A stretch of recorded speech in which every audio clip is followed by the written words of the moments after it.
Gumpy, Oh, shit. hit it. We're talking hockey. Raldsy and Shipley talking hockey. Trade deadline coming. Hello and welcome to That's Hockey Talk. Another beautiful rendition by our pal of the pals, our northern friend, Gump. Gump, how you doing? You look fantastic today. Hey, it's a great day, isn't it? It's always a great day when you're talking hockey, my friend. And then on the other side of the line, all the way across the country, all the way over there in Arizona, our own resident Super Bowl champion, AQ Shipley. AQ. Baby AQ. What's up, boys? How we doing? Fantastic, man. So you've made some interesting decisions lately to shave your mustache? Yeah, I don't know if it was the best decision. I really don't. Well, but it needed a cleanup. Every once in a while, I just like to let the thing breathe. We complimented you recently on your beard game. You said you didn't like it. You like more of a clean shave and go goatee, and then you keep the top super clean, obviously, high and tight. I love doing the show with you guys because my receding hairline looks in full bloom compared to you two, bald stooges. Here we go. I mean, you should have let it go a long time ago, right, Gumpy? You look at pictures from my wedding day, my friend. I can't say nothing. I can't. I was holding on for dear life. So was I. Talk about holding on for dear life. This whole episode we are dedicating to the NHL trade deadline, which is coming up Monday, April 12th. Ends at 3 p.m. That is the official cutoff when trades will no longer be allowed to happen, even though every year we see a few trickle in past the deadline. I don't know if we'll see that this year, though, because of all the things at play here. So many different things with the 7-day quarantine in Canada, how money is tight with a lot of franchises, not just cap. You know, every year you hear about teams are up against the cap, a little bit of cap trouble. They don't have the cap space. Now it's not just the cap space teams have to worry about. It's the actual dollar amount on contracts, because oftentimes you hear about a discrepancy in what's actually owed to the player versus the cap hit. This is one of the situations we're going to have to pay attention to, because some guys might be owed more money in the last years of their deal if a deal's front-loaded or back-loaded. Some teams aren't going to be able to absorb even that cash hit because they haven't been able to collect money from tickets. There's been nobody in the arenas, even though starting to open up a little bit, different parts of the country. We've seen 2,500, 3,000 people in different arenas across the country. But we want to go over everything we've seen and heard about the trade deadline so far. Disclaimer, we are observing and reporting. We are not insiders. We don't have any inside info. I wish we were. I wish we were better at that. This is all just what we've seen across the Twitter sphere, what we've seen in the articles. We're just trying to funnel all this information straight to your ears. We're trying to grab everything we can out of the universe, throw it right to you. So I want to start with the simplest form of this. Let's look at what teams are going to sell, what teams are the basement dwellers right now in the standings that you know are going to open up the rosters and make that move. We already saw one. We saw Buffalo, which everyone largely knows, the worst team in the league currently.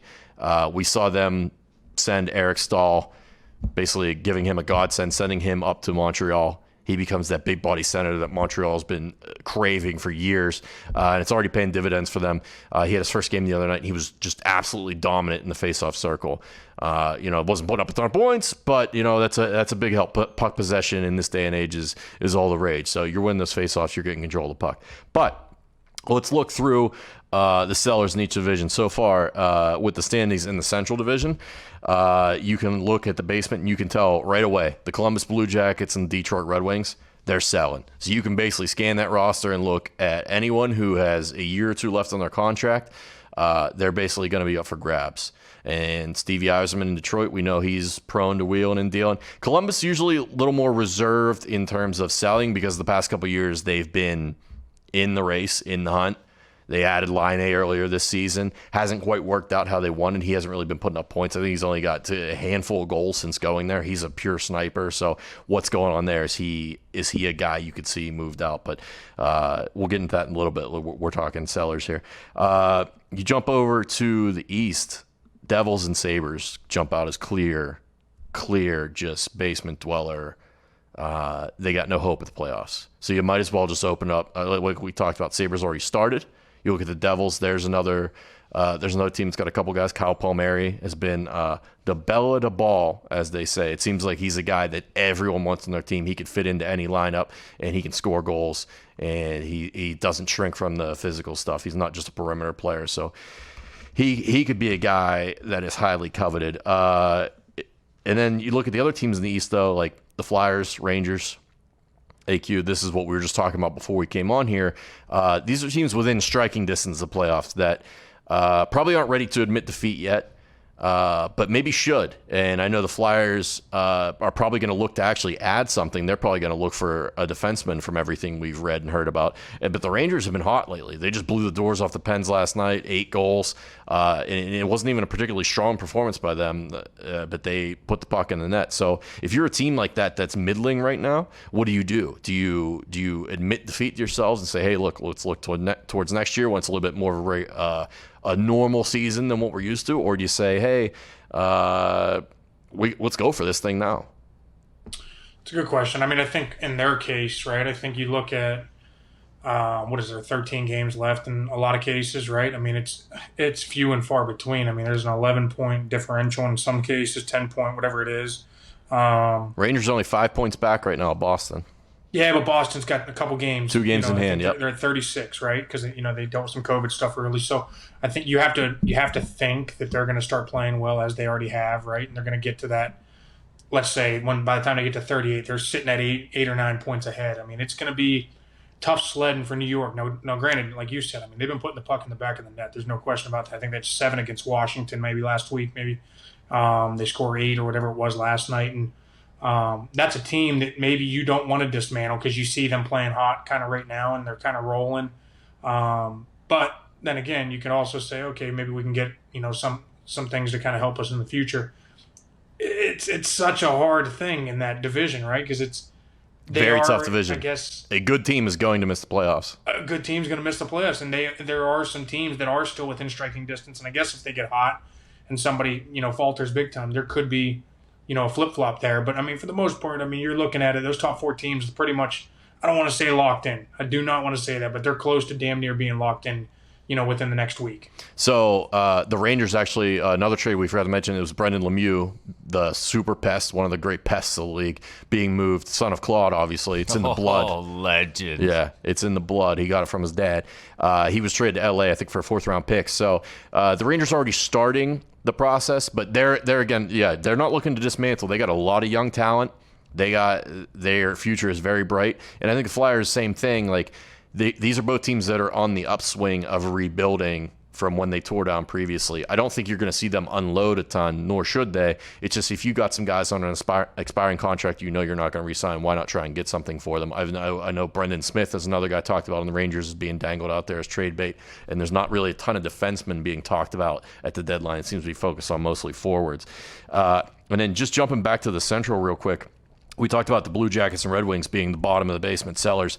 The other team down there right now, but that we just don't know about, is Gumpy's Stars, because Gump, they got a couple games in hand on everybody because of the massive COVID issues they faced at the beginning of the season. They're sitting right now with a paltry 36 points, 2 behind the Blue Jackets. Chicago's sitting there at 41. The Predators went on a run. They're at 43, holding down that 4th and final spot. But they got 3 games in hand on the Preds. What do you do if you're the Stars? We've heard Alexiak's name has been one. Jamie Alexiak, us Penguin fans, AQ, we're very familiar with that guy. The big rig. Who seemed to be a great player and fit in well in Pittsburgh, seemingly was only sent out because Tom Wilson knocked him the fuck out. And now he's back in Dallas, and he has been pretty good two-way defenseman. Good. Like, he can score. He's got a shot, can move the puck. Big guy, 6'7". Fits in well. What do the Stars do here? Do they punt on the season? Do they say, all right, let's open up the doors and let's move? Or do they try and scratch and claw here and make a little run? They're running out of time to make that decision. Yeah, especially after last year, you know what I mean? Last year took a lot out of that team. No one could fault them if they were sellers right now, I don't think, in my opinion.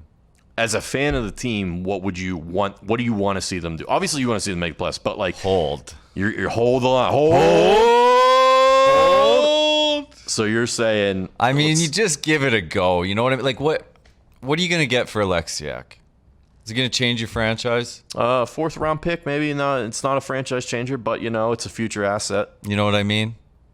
So you're saying it's not worth it. Might Let's as well see try what and make we a can run. do. I mean, we haven't had a time where we've had a run of games where it's like, you know what I mean? Like, this team got to the Stanley Cup Finals last year. Was it a one-off? Maybe, but it's good enough to be a playoff team. You know what I mean? So in the back of your mind, you have to think that this team could go on a run. It's always in the back. You just of my got mind to as a fan. Yeah, it's always in the back of my mind. But I like think as a fan, I'm saying, all we got to do is just get there. You get in the dance again. You got a shot. Is it realistic? Probably not. Well, I mean, again, like you got the games in hand here. The Blackhawks they've cooled off a little bit as of late. They went on that hot run a couple weeks ago. And then it's the Preds right now that we thought they were dead and buried. Now here they are 8-2. See, that's the thing. Just how we thought they were dead and buried. The Stars could do the same thing. You know what I mean? It doesn't take much to turn it on. And the problem with the Preds is they had a lot of guys that were going to be up for grabs at the deadline. Now they might be holding on to all of them. But we'll get into the players available here in a second. Let's move over to the West, where I'm calling it the Kings and Ducks. I think you're just too far back to even make a dent. You got the Sharks at 38 points, the Kings at 34 points, Ducks in last at 31, Sharks at 38, Blues at 38, and Coyotes holding down the 4 spot right now at 43. And no real game in hand advantage here. Coyotes 39 games played, Blues and Sharks both at 38. So I'm saying if you're the Kings and Ducks, now's the time you open up the roster and you say, okay, look, who do we got? Who's older? Expiring contracts. Getzlaf. He is if you're a guy. If you're a playoff team, you'd love to have Getzlaf for a run. He is a playoff warrior. Yeah. Now Getzlaf has come out, and the Ducks GM has also said, hey, look, I'm not moving Getzy unless he wants to be moved. He's on record saying that, and he told Getzlaf that. And Getzlaf has so far given him allegedly no indication he wants to be moved. No. So and I can see that. You played there your whole career. It's Southern California. It's beautiful. But you come back to this. Hey, one more chance at a run here. Why not go for half a season? Yeah. But you don't know what he's got with the family, the COVID situation. Yeah. Does he have? I'm assuming he has somewhat of a no move. Yeah. He probably has like a no trade list where he can submit like 10 teams he doesn't want to go to.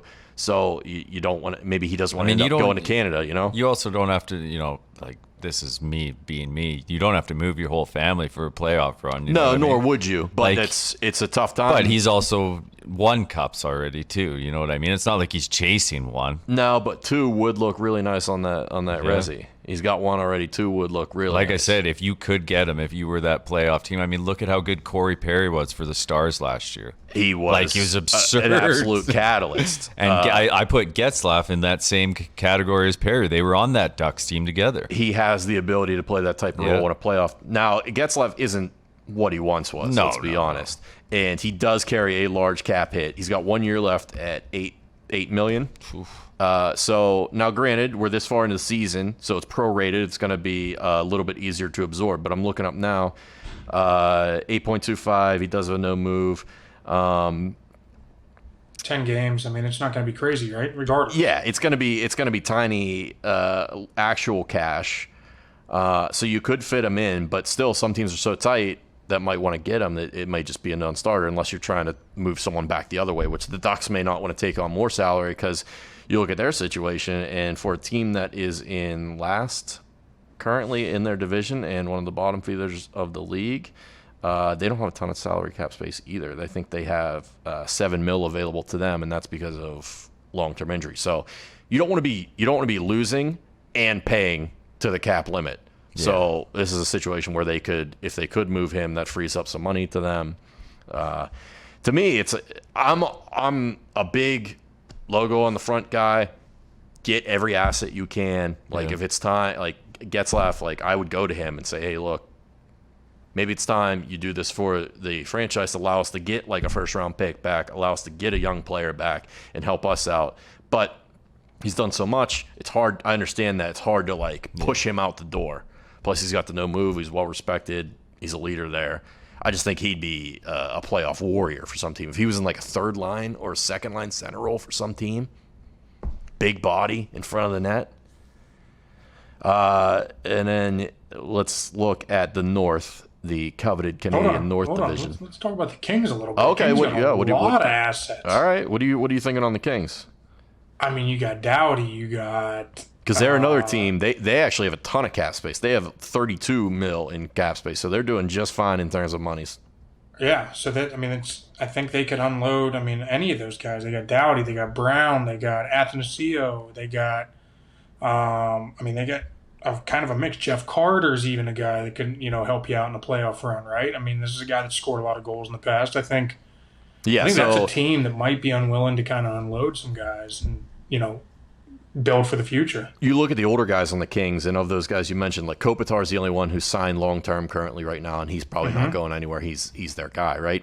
But Dustin Brown is a name you mentioned that we've heard linked to the Pittsburgh Penguins because he is a physical player. He'll hit anything that moves. He's a little bit older now, and he had quite a fall off, and his contract was very large for what he was given for a couple of years, but he's had a bit of a resurgence this season.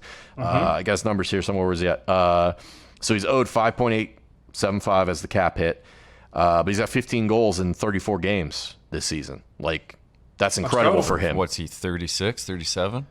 36. Yeah, I mean, Long where in do the you tooth. want A lot of to? mileage on that Guy's body. a warrior playoff time, too. But yeah, I think that's a guy who, he was captain. He's been there for a while. He ends up giving the C over to Kopitar, but like any team would be happy to have that guy because he can play all through your lineup. You can put him on the first line, he's effective. You can put him on the fourth line, he's effective, and he's not going to turn the puck over. He's not gonna fuck you over in good situations. He's a guy who plays with an edge, but he plays on the line. He'll hit you, but he's not out to injure people. So that would be a great pickup for someone. That's like pipeline dream. I would like the Penguins to be able to go get a guy like that because I think he would solidify their bottom six. Now, can you make the money work? That's tough. And he's got another year on his deal. So it's not just this season. You're getting him for next season too. And 5.85 for what he's bringing, I'm going to assume he's not scoring at that pace next season as well too. So that's something you got to swallow as well. You mentioned Jeff Carter, another guy. Stud, goal scorer, but also 36, 5.25 at this point in his career. What's he giving you? He's not giving you top line center minutes every night, but you don't want him to, obviously. If you're getting him, Yeah, you get him on the third line. Second, some teams could use him on the second, obviously, but you get him on a bottom six forward role. That gives you scoring. That gives you presence. That gives you experience. It gives you a bunch of things that maybe, some of these teams going into a playoff run, they definitely need in those bottom six roles. another guy you mentioned, Drew Doughty, not the player he once was, not the all-world, all-Canadian stud defenseman, but still very good, can eat a lot of minutes and can move the puck. He's making $11 million a year, and he's signed long-term. He's signed at least through 2027. So that's something that probably isn't going to happen at the deadline. That's probably something you look at in the offseason if he wants to get out of there, because him and Kopitar, they're the cornerstones of the franchise. They're not going anywhere unless they want to. He's only 31, so he's got a lot of hockey left in him. And a change of scenery might actually do him good. It might kind of re-energize and reinvigorate him. You know how it is, AQ. You've seen it happen with guys when they get stuck in certain situations where maybe the team isn't performing up to the standard they had once had. You can, I don't want to say get content, but you get stuck in this wheel of losing where it's hard to break out of. I think's the word we're looking for, right? Perfect. Yes. You could speak to that a little bit. I'm sure you've seen guys fall into that trap.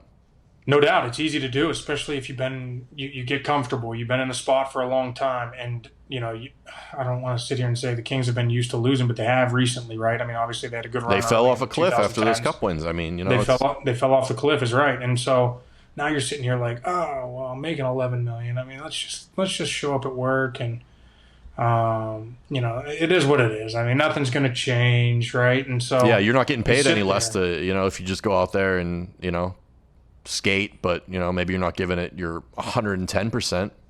Maybe it's like a 98. Then now all of a sudden you're like traded to a team that's got a chance, and you're like, oh man, now you got that burst of energy, you got that burst of juice, and let's go. Let's get this thing rolling.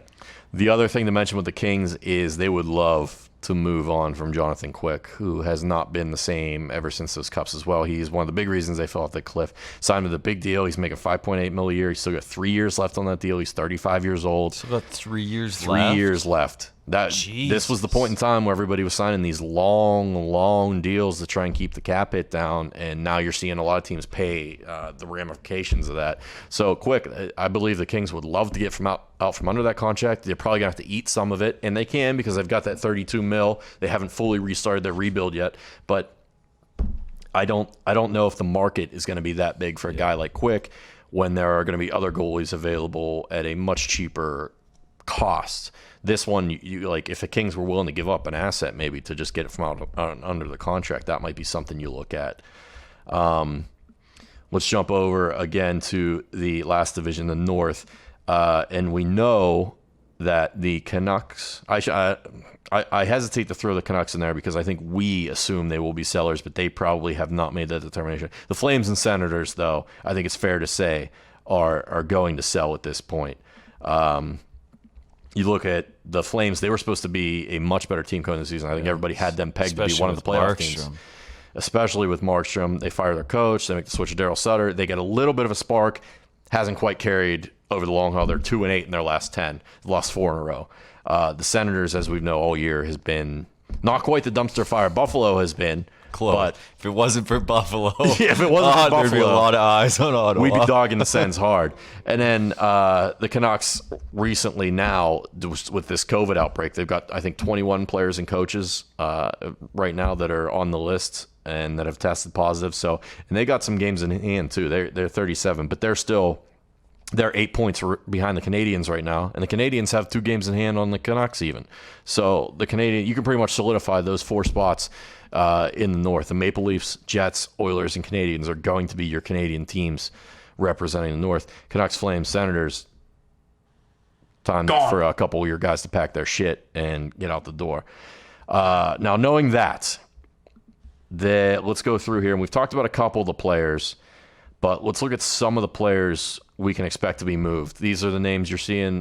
Taylor Hall is the big fish, right? Everyone wants Taylor Hall, even though he signed the 1-year deal, $8 million in Buffalo, and he has not quite blown the doors off of anybody. He's 29 years old. I think he has, a handful of goals on the year? Not more than 10. Maybe less than that. Maybe like less than 5. But he's a pure goal scorer. He was an MVP, 3 years ago?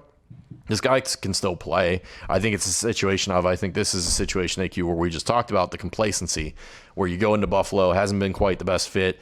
The coaching was a disaster. The organization's just dumpster fire right now. I think you get him out of there. He can also play up and down your lineup. Now, he's more of a scoring guy. You're going to probably play him on the first 3 lines. You're not going to be playing him on your 4th line, but he can move around a little bit. I think every team would love them. I know I've heard Boston is heavy in on Taylor Hall. The Islanders with Lou Lamoriello, traditionally pretty quiet, but they lose out on Anders Lee. Taylor Hall would be a nice fit. He's played in New Jersey for a long time now, so he's familiar with that division and the area and everything. I think he'd slide in very nicely to what the Islanders are trying to do. And he's a little bit more of a he's not quite the defensive mastermind and two-way player that they traditionally go and get, but I think they might need that now. Like, they need some scoring. They have the defensive game down. They need a guy that can break the game open. Boston, again, would be a great fit there. He could play with Krejci. He plays with that playmaker. Krejci takes care of the puck. He's not going to turn it over. He can let Taylor Hall freelance a little bit and get him distribute and get him open for that shot. Those are the two teams I think that should be hot to trot for Hall. Or do you think like Toronto or the Avalanche come out and just go, hey, we're going all in, and we try and load up with a guy like Taylor Hall? Toronto. You like him to the Leafs? To get Taylor Hall would be fucking perfect. Is that too much, though? Is that too much just offensive juice and not enough? You know, they've been flying high in that North Division, but now you get in the playoffs, they're going to see a little bit tougher defensive teams. I think Taylor Hall can do it, though. I think he's just, like you said, he's just wasting away in Buffalo. I don't think he's not into it. I mean, him going to Toronto and Toronto just adding him would just push them over. Same with Colorado, but Toronto just feels like a nice fit to me. Young Canadian boy back in Toronto. You think exactly? He didn't exactly light it up, though. Let's be honest. No. Since his MVP year, he didn't light it up in Arizona. Nope. He certainly isn't lighting it up this year. And since you brought it up, I had to look it up. It was 2 fucking goals. See, I wasn't sure if that was just after returning from an injury, or if that was all season. That's tough. That's all season. He's got 2 snipes? 2. That's Brian pretty good. Dumoulin has half as many fucking goals as Taylor Hall. Let's throw that out there, all right, boys? I mean, but, okay, do you put a lot of that blame on playing in Buffalo? Because, look, he went to the Coyotes last year, your team. I guess they're not your old team anymore. You're back there. You brought a Stanley Cup to Tampa. Will you bring one to Arizona? He had 10 goals in the 35 games he played for them, 27 and 35. It's not terrible. No, it's not a point a game, but it's not terrible. It's not MVP. So, here's my question, and here's my concern with him. I'm not sitting here saying he's dead, because he's not. There's no question. I mean, we know that he's still a very capable player, right? But he has not lit it up since he has that MVP year, right? So, and I understand it's so hard to stay consistent in the NHL, whether it's injuries, whether it's teammates, whether it's whatever it is. There's a million different factors, but I don't think he's the same player as he was in that MVP year. And I also don't want to sit there and say that was a fluke of a year, but at the end of the day, if you look at his career numbers, that's a fluke of a year. He wasn't lighting it up beforehand, right? Like, No, you're not wrong. I mean, that year he had 93 points, and you go back and look, and the closest he ever got to that was his fourth season in Edmonton, which he had 80 points, and everything else has either been 65 or under. So maybe you're onto something, but it is quite a drop-off, too, after that year. 37 points, and then the 25-27 split going from New Jersey to Arizona, and then 19 this year in Buffalo. So, and I think they're asking for a first-round pick for him is what's being floated out there. That's a lot to give up for a guy who isn't producing at the level he once was, but has pedigree. So it would have to be a team. But Buffalo also only has him for the year, so they're at the end of the day they're going to take what they get. And everybody offered. Knows that. Yeah, too. You can't. It's not like you're getting him for another year. And he's not going to resign there, obviously. No. So it would have to be a team that already has guys in their prime that's not looking to like Pittsburgh's not going to go out and throw a first or second round pick for Taylor Hall because they need those picks. They need to replenish the back end. A team like Colorado or Toronto, who is loaded with young guys now who don't necessarily need those picks, makes a little more sense. But or like the Islanders, like we talked, the Islanders are built for it now, and if not now, then when? I think Washington. I think Washington is going to be a little more conservative this year. I could be wrong, but we've seen them in the past. They usually acquire defensemen. That's usually their move. But I find it hard to see them going all out for a top six winger. Like Washington can score. That's never their problem. No. Their problem is they got a goaltending situation that they're possibly going to have to protect one of their goaltenders from Seattle in the expansion draft. So maybe you try and move one now and get something in return for him instead of losing him in the offseason for nothing. That Samsonov Vanacek thing is going to be interesting. It's Taylor Hall situation is fascinating. We could talk about that forever. Kyle Palmieri, New Jersey Devil, 30 years old, 4.6 mil cap hit, very, very easily can fit into a lot of teams. He can play, again, a guy, it sounds cliche, but there's a reason these guys are at the top of the list is they can move around the lineup. You don't necessarily have to slot them in on a third line. Like Kyle Palmieri can play on your first line, he can play on your third line. I've heard Boston as another one. Pretty much every team in the league would be a good fit for Kyle Palmieri. And this is another one where he's going to score and he's going to produce no matter where he goes. So I think you're golden if you can get this guy, if you can pry him out of New Jersey. Matthias Ekholm with the Predators, one of the few defensemen available that's a household name somewhat. Physical guy, gritty, can also score though and can move the puck. 1 year left on his deal. Thought he would be no-brainer, move it, because Predators always reload the back end. They're always stacked on D. But now they're in the hunt again. So what do you do? Do you just ride it out? I think they're going to be a little more conservative. They'll probably hold on to him. If you're in a playoff spot, you don't want to be messing with your top six. But he's a guy. He's been linked to Philly, I think, for a while, right? I mean, Philly wanted him. I believe that's a guy who Washington would be interested in. That's a guy who the Rangers would probably be interested in. That's a guy who Toronto would probably be, Winnipeg. Like you name it, and every team is going to have their hooks in trying to get Ekholm. But also, he's a lefty, but I think he's a right shot. I could be wrong, but let me look this up because those are very coveted this day and age in the NHL, the right shot defenseman. No, he shoots left. Sorry, that's on me. But regardless, that's a guy who he's a Swede. Everybody's going to want. He's smart, plays the game. Again, he's physical, but he's not dirty. Ekholm was a guy that every team was going to be after, but now it's like, will he make it out of Nashville? I find it hard to believe that they're going to move on when they're in a playoff spot. Another interesting name here, and this is one you salivate at the thought of if you're a Penguins fan for having to go against them for all these years. Nick Foligno, the Columbus Blue Jackets. 33 years old, free agent at the end of the year, 5.5 mil cap hit. You play him in a bottom six. You could play him in the top six. He's going to score goals. He's going to hit. He's going to block shots. He's going to be responsive defensively.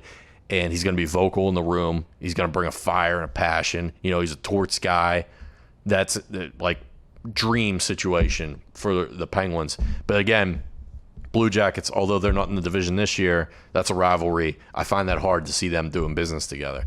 Foligno, but like he's a guy who he could go out west too, because West is usually a little more rough and tumble, a little more physical. He could fit right in for a team in the West. Yeah, couldn't agree more. Yeah, he was top of my list. That was who I would For the put, Stars? for, just in general, as a guy that you could get. I mean, he's built for the playoffs. You know what I mean? So far, pretty much all the guys we've mentioned, outside of maybe Taylor Hall, you're talking about a first round pick and probably a player or a prospect in terms of what it's going to take to pry them out of there, even as a rental.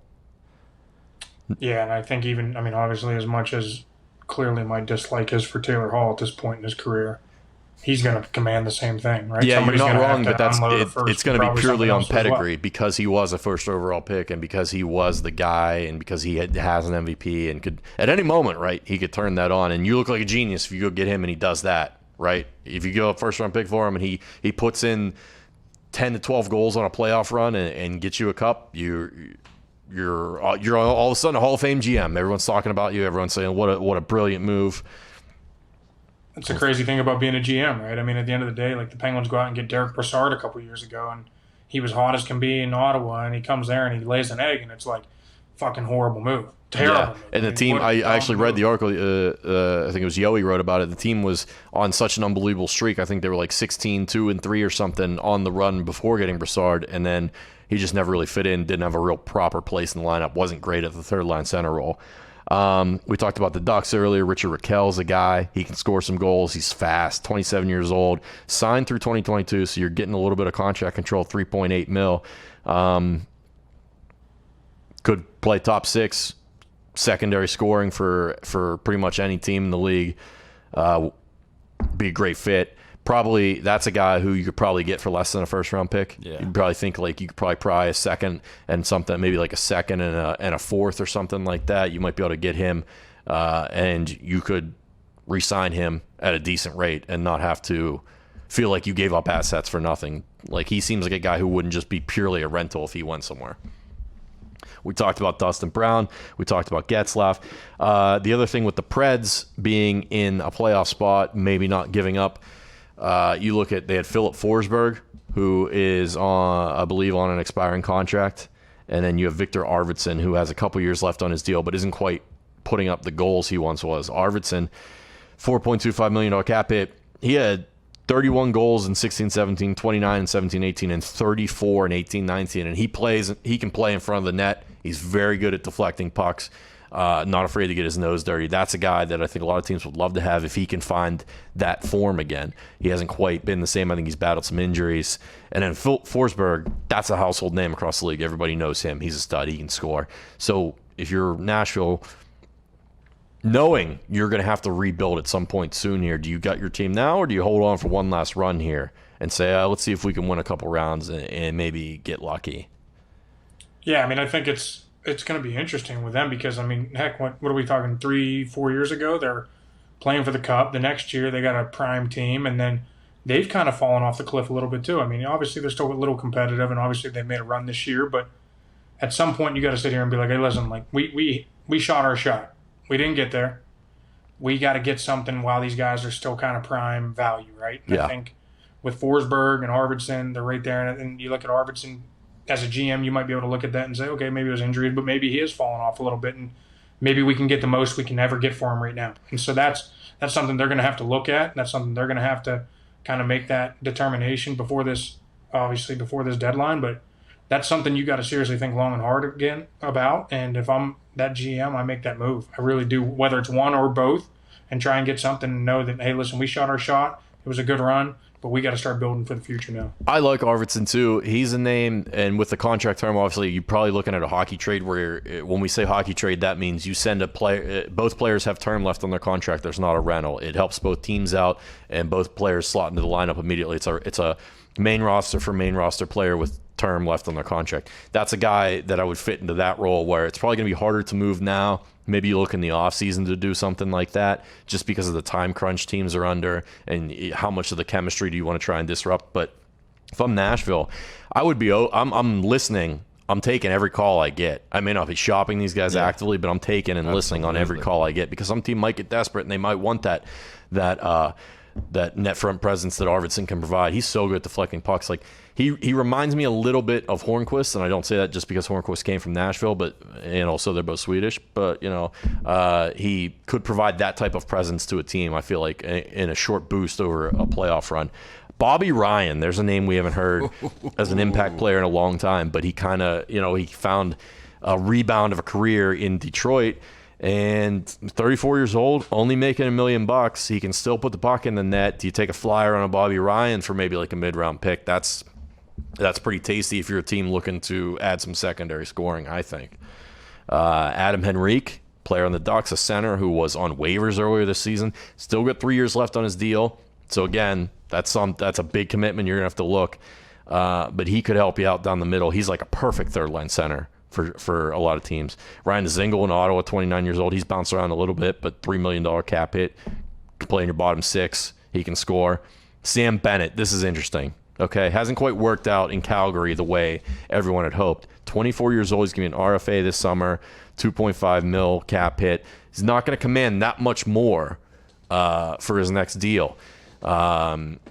Is he a guy? He's not soft. He can play a rough game. He's not. I'm not saying he's Milan Lucic, but he's not soft. He ain't afraid to mix it up a little bit. Flames, obviously sellers. I think you look to move Sam Bennett, and I think a change of scenery would do him good. Jake DeBrusk. I think the Bruins thought he was going to be not a core piece, but like one of those like good scoring wingers for them. Hasn't quite lived up to the billing and the early success he had in his career. 3.65. On the cap. Those are some of the more popular names you'll see thrown around the deadline. And there's always a couple surprises. There's always one or two that get thrown in there that come out of left field.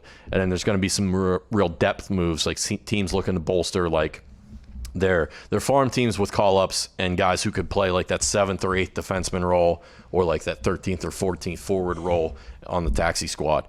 And then goalies, which is I'm very interested in see how this plays out. Goalies at the deadline. It's never something it's never the talk of deadline day as goalie moves, but there's a couple out there that could really help a team out. And like Colorado, who has had Philip Grubauer's been unbelievable. It's been excellent, but he's all they got. You want to give him a little bit of insurance because if he tweaks a knee, tweaks a groin, something like that, you got to have a reliable backup. They don't have that right now. A couple names that are interesting. We talked about Bernier earlier. We talked about Quick earlier, but with the term on his contract and the age, that seems a little that's absurd. I got ahead of myself when I went to Bernier, his former understudy in LA, who's now in Detroit. He hasn't been terrible on a somewhat terrible Detroit team. My only worry with him, like when the lights are on, tends to wilt. Yeah, he was very, very bad in Toronto. True, good point. But as a backup, I mean, like you said, Colorado as a backup, doesn't have to be that guy. He's fine. Just has to come and steal a start or two, refresh. And let's be honest, if Grubauer's healthy, he's playing every night in the playoffs. But you have those games in the playoffs, no matter how good you are, how good of a run you're on. A goalie's going to have a bad game and get yanked. Yeah. It happens to the teams that even win the Stanley Cup. You have to have a decent backup. Another guy, AQ, you're probably a little familiar with this guy, Darcy Kemper, out in Arizona. He's got one more year on his deal, 4.5 mil. Pretty affordable. Guy can steal a game here and there. He's not going to do it every night. Again, this is the reason he's in a timeshare, and he's probably coming somewhere to be a backup if they move him. But you're Arizona. You're holding down that 4th playoff spot right now. Do you want to move on from him? Probably not. Him. Right? You probably keep him, right? Here's another guy. This is one that I think is definitely going to be moved, and I think it could be really valuable pickup for someone. Devin Dubnyk in San Jose. They've said they're not moving on from Jones. They're going to keep Jones, so Dubnyk is probably going to be moved out. Hasn't really worked out in San Jose. Hasn't had a great year, but he's a guy we've seen can find it. He found it again in Minnesota. He had a good run there, and he's bounced around now. He's used to moving. He's a bit of a journeyman at this point. If you're a team like let's say Washington, who has to move, who could potentially move one of their 2 young goalies so they don't lose one in the expansion draft, and you could bring in like a Dubnyk. And I think at this point, Dubnyk's even fine being like a 3rd goalie on a really good team. And like I look at like the Penguins, who could use probably some veteran presence on if Jari has a tough start. It looked like he hasn't come back on fire from that injury, and DeSmith is there. You could throw Dubnyk into the mix. You look at Colorado, obviously needs the backup there. I think Dubnyk would be a solid fit in Colorado as well. Yeah, it wouldn't surprise me to see any of those moves, to be honest. I mean, God, as a Pittsburgh fan, I'd like to see somebody come in and give us something better than fucking what Jari showed the other night. Fuck. Now, okay, so Jari struggled early in the year, stunk, came back, played much better, but came back from injury again and stunk. He's on the fritz again? He got toasted the other night, his first game back from the injury, so it's like, how much stock do you put into that? But also, this is allegedly the Penguins' easier part of the schedule. So these are games they should be winning. Very, very much should be winning. And Casey DeSmith has looked, I thought, pretty good this entire year in a backup role. Great in the backup role. But it never hurts to have like a third goalie available, especially with COVID still lurking. Like at any moment that could strike. And old Uncle COVID, we know he can come out there and just, bam, give you an elbow right to your goalie's mouth. And you're struggling. You don't want to be down a goalie in the playoffs. The last thing I wanted to do here is quickly run through a couple teams we know are going to add or sell and just what they're looking for specifically, like the Blue Jackets. We talked about Foligno. We mentioned Laine a little bit. Do you move Laine? Do you try and move him? Because you gave up Roslovic to get him, who didn't want to be there. Or no, I'm sorry. You got Roslovic. You gave up a player who didn't want to be there in Dubois to get Laine. So it's not like you gave up the farm for him. Do you cut your losses now and say, okay, let's try and get something for this guy before he hits free agency because he's going to be looking to cash in somewhere? If you can, right? Why wouldn't you? Why wouldn't you take? Feels a little bit like the Taylor Hall situation, though, where the name carries a little more right now than what the production is. But, I mean, if you're Columbus and you're losing him at the end of the year no matter what. Are they, though? Like, I assume so, because the whole Torts benched him and hasn't been producing there. But, maybe you try and sweet talk him and say, hey, look, Torts isn't going to be here forever. I just don't see Columbus paying what Laine would want. I think you're right. And the other guy there, the defenseman, long-time Blue Jacket, David Savard, he can play the physical game. He can move the puck well. Can block shots. That's another guy that could be interesting with, like we said. We went through all those players earlier. Not a lot of defensemen on that list. Not a lot of defensemen's names being floating out there. A guy who can play top 4 minutes, always coveted. Colorado, we said, needs a goalie. I don't know. That team feels like the perfect team right now. I don't know how much you want to mess with the chemistry or what else you want. Maybe you try to add like a depth forward or something. But other than that, I don't think I'd tinker too much with what they got going on. You mentioned you the Leafs you thought the Leafs would be good going all in. Do you think Colorado the same? Or do you think it's like, hey, maybe we just ride with what we got? I mean, anytime you can get – I know Taylor Hall's not the Taylor Hall he was, but if you can afford it, if that's going to get you a Stanley Cup, then do it. You know what I mean?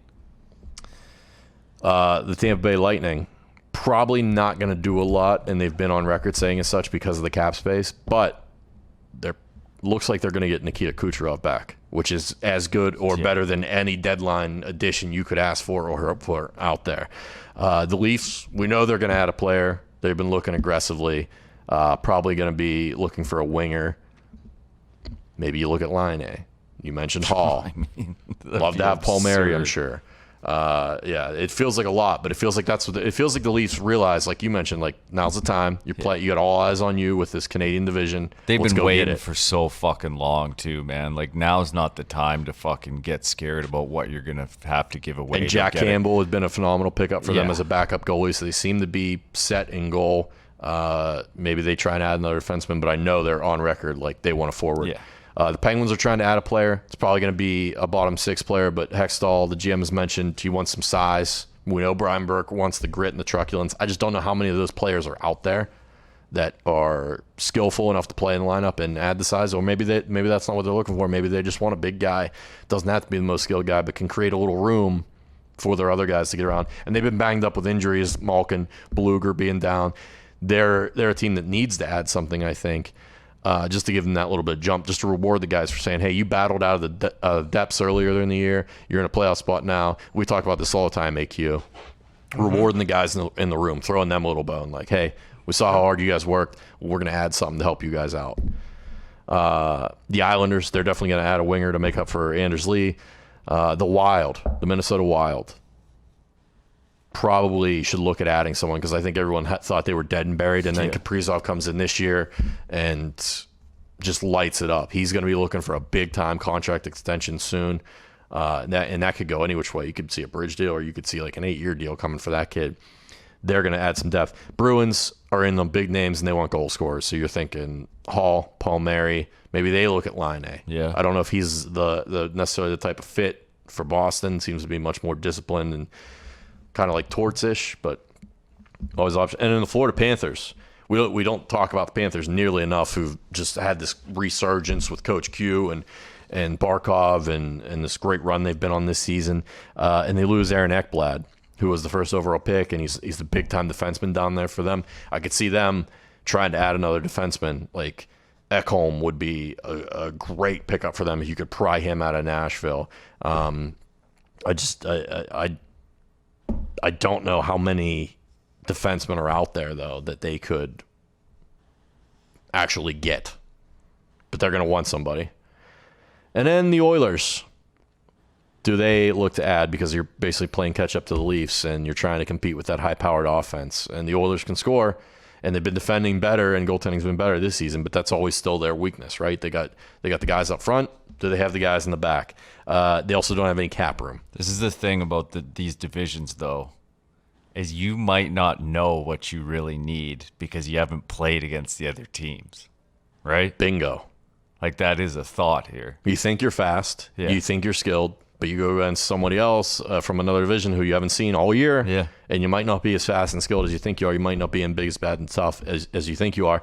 I obviously look to Detroit when I think of the Oilers because of the obvious connection of Ken Holland coming from there, C.V. Eisman going back to Detroit. They have a good working relationship. Maybe there's a deal there for like a Luke Glendening, who could be like a depth center for them or something like that.